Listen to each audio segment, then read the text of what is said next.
This is Issue once again, and I'm back with another blog about love. This time, pag-usapan naman natin ng mga two-timer. Before anything else, wala akong pinatatamaan dito ha.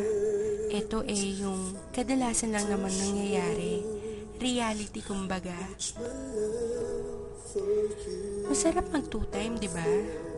Yung tipong dala-dalawa sila, tatlo-tatlo, minsan 10-10 pa nga eh.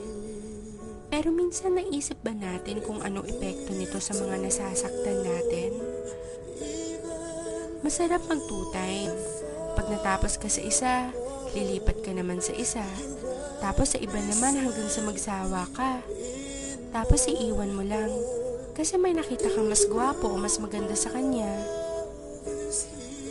Minsan pag nag-away kayo ng number 1 mo, damay-damay pati yung second, third, and so forth. Kawawa naman sila, no? Samantalang wala naman silang ginagawa sa'yo kung di ang intindihin ka at mahalin lang. Bakit nga kaya masarap mag two-time? Kasi hindi ka marunong makontento sa kung anong meron ng girlfriend or boyfriend mo? Kasi meron mas better sa present mo? O baka naman kasi selfish ka, ayaw mong i-let go yung present mo if it's for your own sake, kahit nasasaktan mo na siya. Kasi Kasi sarili mo lang iniisip mo. Paano kung gawin sa'yo yun? Sa tingin mo makakaya mo?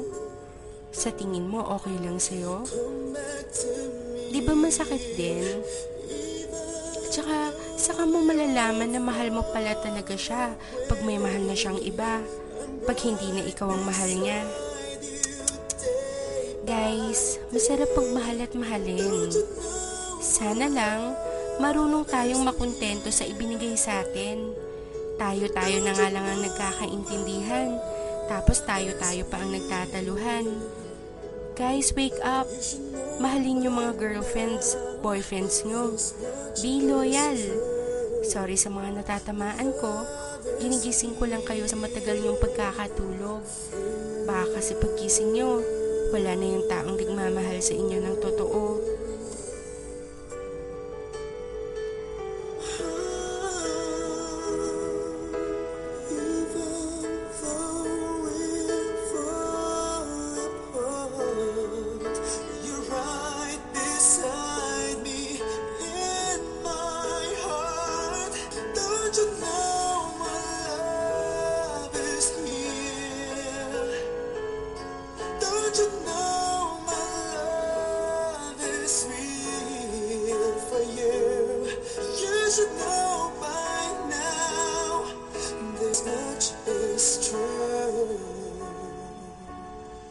My love is here for you.